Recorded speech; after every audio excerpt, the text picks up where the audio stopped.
இட்லிக்கு வந்து சாப்பிட்டாட்டு மாவு அரைக்கிறது எப்படின்னு பார்க்க போகிறோங்க. ரேஷன் அரிசி 4 கிளாஸு, இட்லி அரிசி 4 கிளாஸ் போட்டு 1 டம்ளர் உளுந்து 4 ஸ்பூன் வெந்தயங்க போட்டு இட்லிக்கு அரைக்க போகிறேன். 8க்கு 1ங்க.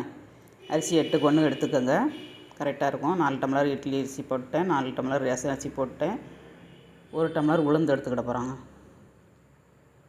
சூப்பராக கிடைக்கும் உங்களுக்கு இட்லி. இதே அளவுகளில் பண்ணுங்கள். 4 ஸ்பூன் வெந்தயம் போடுங்க. வெந்தயத்தை வந்து 8 மணி நேரத்துக்கு முன்னாடியே ஊற போட்டுடணும். போட்டு நம்ம ஃபஸ்ட்டு வெந்தயத்தை அரைய விட்டுட்டு நல்லா உப்பி வந்ததுக்கப்புறம், நல்லா உப்பி வந்துருச்சு பாருங்கள் வெந்தயம்.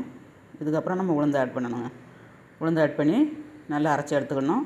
1 டம்ளர் உளுந்துக்கு 3 டம்ளர் தண்ணிங்க. 3 மட்டும் கொஞ்சம் கொஞ்சமாட்டு விட்டு அரைச்சிக்கோங்க. மாவு எவ்வளோ கணம் வந்திருக்கு பாருங்கள். 1 டம்ளர் உளுந்துக்கு இந்த அளவுக்கு வருங்க மாவு வந்து. இங்கே உளுந்தை 8 மணி நேரத்துக்கு முன்னாடி ஊற போட்டு அரைங்க.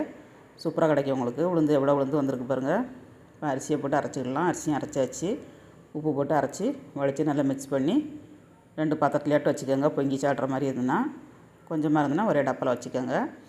இப்போ அடியில் ஒரு பிளேட்டை வச்சு அதுக்கு மேலே நம்ம வச்சோம்னா கிச்சன் கவுண்டர் டாப்லலாம் ஆகாதுங்க. இந்த டிப்ஸோட ஃபாலோ பண்ணுங்கள். சூப்பராக கிடைக்கும் உங்களுக்கு இட்லி. மாவு மறுநாள் காலையில் எடுத்து பார்த்தா சூப்பராக உப்பிருச்சுங்க. இப்போ இட்லி தட்டில் ஊற்றி வேக வச்சு எடுத்துக்கலாம். இட்லி தண்ணி கொதிச்சிருச்சு. வேக வச்சு நம்ம எடுத்தோம்னா சூப்பராக கிடச்சிருச்சுங்க இட்லி. சாப்பிட்டாட்டு பஞ்சு மாதிரி கிடச்சிருக்கு. இதே மாதிரி அளவுகளோட நீங்களும் வீட்டில் ட்ரை பண்ணுங்கள். ஃப்ரெண்ட்ஸ் அண்ட் ஃபேமிலிக்கு ஷேர் பண்ணிவிடுங்க. சப்போர்ட் பண்ணுங்கள். இதுக்கு வந்து ரொட்டுக்கடை தண்ணி சட்னி வச்சுருக்கேன், தக்காளி சட்னி. அட்டகாசமாக இருக்கும்.